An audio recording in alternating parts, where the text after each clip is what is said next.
Welcome to The Explainer. Today, we're going to break down a really tricky one. The controversy that just keeps swirling around Malaysia's top anti-corruption chief, Azam Baki. So, where does this whole story kick off? Well, it starts with a number, and not just any number, $17.7 million. Yep, in early 2026, that figure, tied to millions of shares, basically set off a massive firestorm.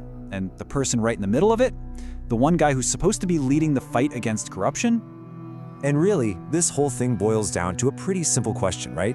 But the implications? They're huge. We're talking about integrity, transparency, and the rules that are supposed to keep public officials in check.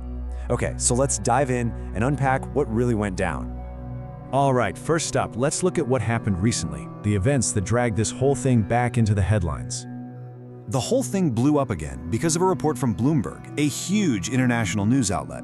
They reported that he held a ton of shares in not just one, but two different companies. And as you can imagine, the reaction from the public and politicians was, well, it was fast and furious. And just look at the scale of this we're talking about. This isn't just a few shares on the side. We're looking at around 800,000 ringgit in one company and over 1 million in another. You do the math. That's more than 1.8 million ringgit combined. That's a serious amount of money. Okay, so what was Azam Baki's side of the story? Well, he was pretty direct.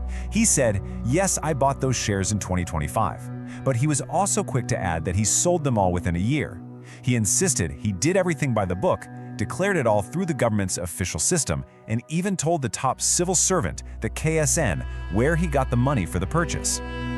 But here's the thing, for a lot of people watching this, it felt like deja vu.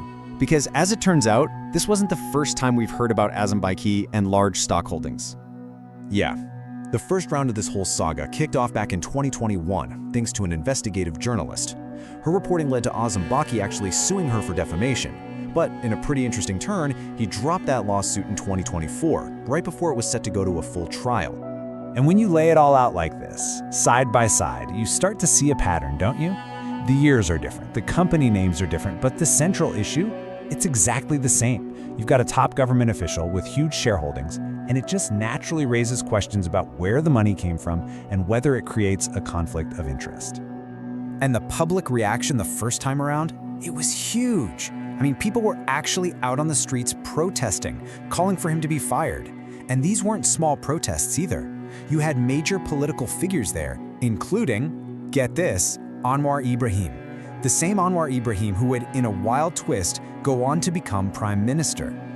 So all of this brings up a really important question, probably one you're thinking right now. What are the rules here? Can government officials even play the stock market like this? Okay, the number you need to keep in your head is this: 100,000 ringgit. That's the magic number, the standard limit for civil servants. Now, this rule exists for a really good reason, to protect the integrity of the whole system. But, and this is a huge but, there's an exception. The chief secretary to the government, that KSN we talked about, has the power to give someone special permission to go over that limit. So it's a judgment call, basically. And that really gets to the why of it all, you know? The whole point of having a limit like this is to stop conflicts of interest, prevent any hint of insider trading, and make sure public officials aren't distracted from their jobs. It's about perception too, making sure they don't even look like they could be bought. It's meant to be a safeguard for public trust.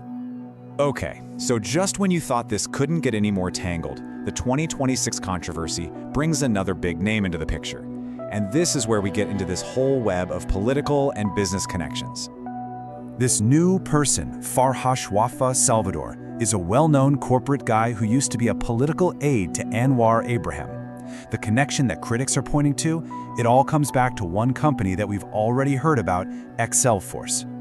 So let's just connect the dots here. Step 1. Back in 2021, Azam Baki's name is tied to warrants in a company called XL Force. Step 2. Fast forward to 2023, and Farhash Wafa Salvador becomes the chairman of that exact same company. See the connection? It's that overlap that has critics asking, hey, is there some kind of business link between these two? That's what's feeding all the speculation. Now, for his part, Farhash has come out and said, basically, how would I know what shares he has? It has nothing to do with me. He's completely denied any business connection or even knowing about Azam Baki's investments. And all of this really brings us to the core dilemma of this entire story. It's not just about money or rules on a piece of paper. It's a clash between two very different ideas, procedure versus perception. So on the one hand, you have the official argument, which is, hey, I followed all the procedures, I declared everything, the rules allow the KSN to make an exception. But on the other hand, you have the public's perception, which is full of really tough questions, like how can a career civil servant afford millions in shares in the first place? And even if you follow the rules to the letter, does that automatically mean it's right? Does it guarantee integrity? And the irony here, wow, it's impossible to miss.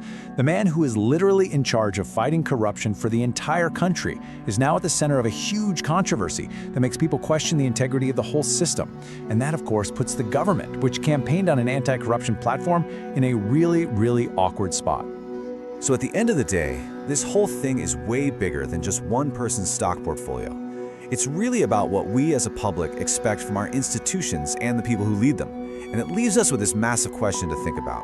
When just following the legal rules isn't enough to keep public trust, where do you go from there? What's the next step for a nation?